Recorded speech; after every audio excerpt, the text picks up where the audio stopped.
Camera চালু হইছে। আচ্ছা শুনেন, আজকে রান্নাঘর সবাই এটা কথা কম, যারা আমার এই ইমরান শুভ ফেসবুক পেজ থেকে ভিডিওটা দেখতেছেন তারা হয়তো জানেন না যে আমি টিকটকে একটা আইডি চালাই। তো আসলে এই টিকটক আইডির কথা যদি রান্না করে আবার কয়ে হালে আপনার আবার হঠাৎ করে মনে করেন ঠাস করে কয়ে হালাবেন যে বেড়া তুই টিকটকার, ঠিক না? এর লেগে মনে করেন শরমের কথা, আমি টিকটকার না। আর আমার খুব ইচ্ছা ছিল যে আমি একজন কন্টেন্ট ক্রিয়েটর হব। তো চেষ্টা চালিয়ে যাচ্ছি। এখন আপনাদের ভালোবাসা পেলে হয়তো আরো অনেক দূরে এগিয়ে যাব, ভালো কিছু করার একটা আশ্বাস পাবো।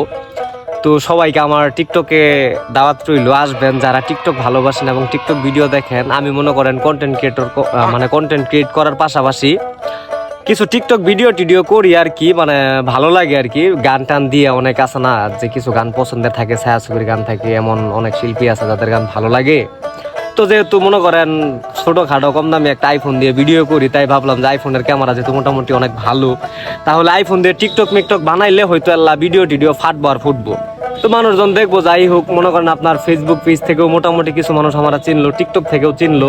যেহেতু আমি কন্টেন্ট ক্রিয়েশনের জগতে আসছি, তাহলে টিকটক করতে লজ্জা কিসের, নাকি? লজ্জা করে লাভ নাই। তো পাশাপাশি একটা ইউটিউব চ্যানেলও খুলছি ইমরান শুভ দিয়া। তো যারা আমাকে ভালোবাসেন শুধু তাদের উদ্দেশ্যে এই কথাটা বললাম যে আপনারা একটু ঘুরে আসবেন, যদি ভালো লাগে টিকটকে ফলো করে দিবেন। আর যারা টিকটক থেকে ভিডিওটা দেখতেছেন ইমরান শুভ টিকটক থেকে, তো অবশ্যই আপনাদেরকে দাওয়াত দিলাম আমার ফেসবুক পেজ এবং ইউটিউব চ্যানেলে ঘুরে আসবেন। সেম নাম ইমরান শুভ দিয়া সার্চ করলেই আপনার আমার ভিডিওগুলো আসবে। আর আমাকে যারা মোটামুটি ভাবে চিনেন বা আমার ভিডিওগুলো দেখেন, দেখলেই বুঝতে পারবেন যে আসলে আমি কি রিয়েল না ফেক। তো সবাই ভালো থাকবেন, সুস্থ থাকবেন, সবার জন্য ভালোবাসা রইল। আল্লাহ হাফেজ, বাই।